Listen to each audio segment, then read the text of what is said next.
دودھ پلانے کی برکتیں۔ بعض روایات کے مطابق بی بی حلیمہ کے علاوہ 6 مزید خوش قسمت خواتین نے آقا کریم علیہ السلام کو دودھ پلانے کا شرف حاصل کیا۔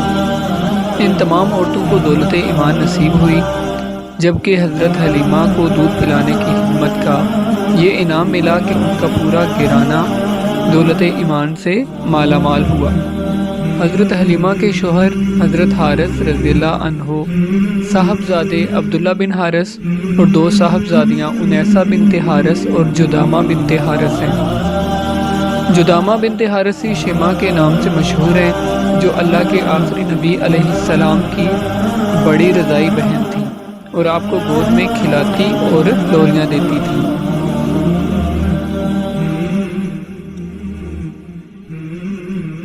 بچپن کے واقعات و برکات۔ حضرت حلیمہ سعدیہ رضی اللہ عنہا جب اللہ کے آخری نبی صلی اللہ علیہ وآلہ وسلم کو لینے کے لیے آپ کے مکان عالی شان پر پہنچیں تو فرماتی ہیں، میں نے دیکھا کہ آپ سفید کپڑے میں لپٹے ہوئے ہیں، آپ کے پاس سے خوشبوئیں اٹھ رہی ہیں، سبز رنگ کا ریشمی کپڑا نیچے بچھا ہوا ہے، پشت کے بل آرام فرما رہے ہیں۔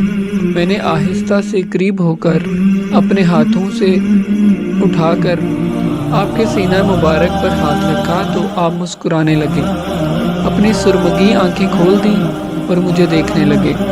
میں نے محسوس کیا کہ ان آنکھوں سے انوار نکل رہے ہیں اور آسمان کو چھو رہے ہیں۔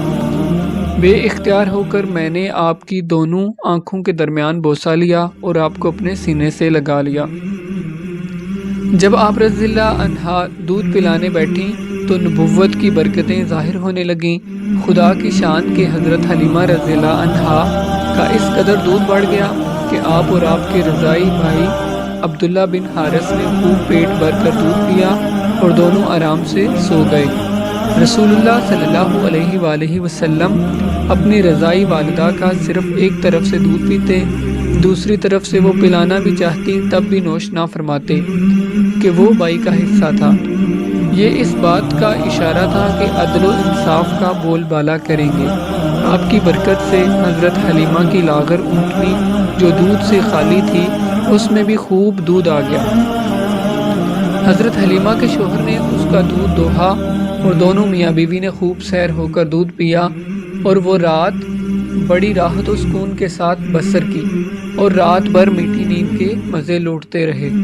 جب بیدار ہوئے تو حضرت حلیمہ کے شوہر حارث بن عبدالعزیٰ کہنے لگے، حلیمہ تم بڑا ہی مبارک بچہ لائی ہو۔ حضرت حلیمہ رضی اللہ عنہا نے کہا کہ واقعی مجھے بھی یہی امید ہے کہ یہ بچہ بڑا بابرکت ہے اور خدا کی رحمت بن کر ہمیں ملا ہے، ان قریب ہمارا گھر خیر و برکت سے بھر جائے گا۔ حضرت حلیمہ فرماتی ہیں کہ جب ہم رسول اللہ صلی اللہ علیہ وآلہ وسلم کو لے کر مکہ شریف سے اپنے گاؤں کی طرف روانہ ہوئے تو میرا وہ خچر جو پہلے کمزوری کی وجہ سے قافلے والوں سے پیچھے رہ جاتا تھا اب اس قدر تیز چلنے لگا کہ کوئی دوسری سواری اس کا مقابلہ نہ کر سکتی تھی۔ بچپن کی کچھ پیاری ادائیں۔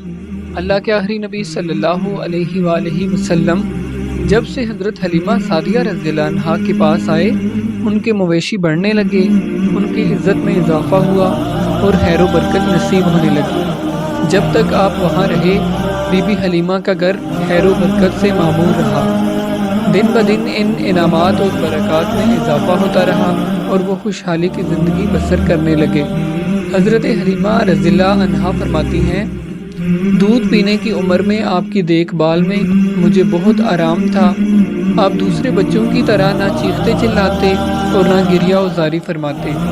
2 ماہ کی عمر میں آپ گھٹنوں کے بل چلنے لگے، 3 ماہ کی عمر میں اٹھ کر کھڑے ہونے لگے، 4 ماہ کی عمر میں دیوار کے ساتھ ہاتھ رکھ کر ہر طرف چلا کرتے، 5 ماہ کی عمر میں چلنے پھرنے کی پوری قوت حاصل کر چکے تھے، 8 ماہ کی عمر میں یوں کلام فرماتے کہ بات اچھی طرح سمجھ میں آ جاتی، 9 ماہ کی عمر میں فصیح باتیں کرنا شروع کر دی۔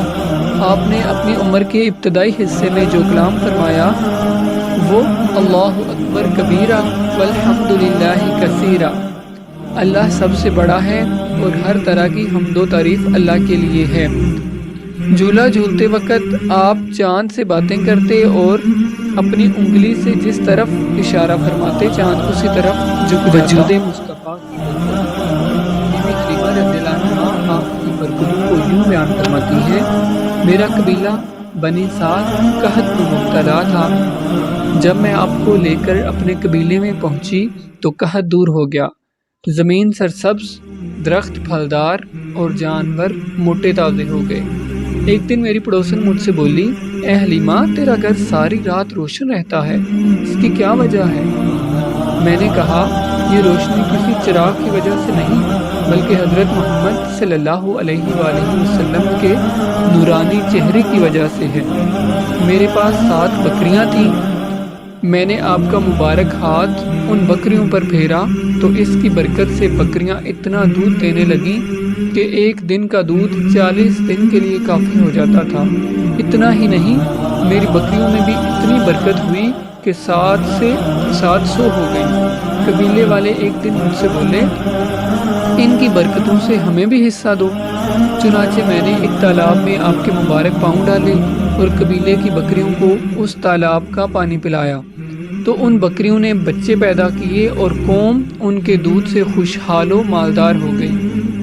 آپ کو لڑکے کھیلنے کے لیے بلاتے تو ارشاد فرماتے: مجھے کھیلنے کے لیے پیدا نہیں کیا گیا۔ آپ میرے بچوں کے ساتھ جنگل جاتے اور بکریاں چرایا کرتے تھے۔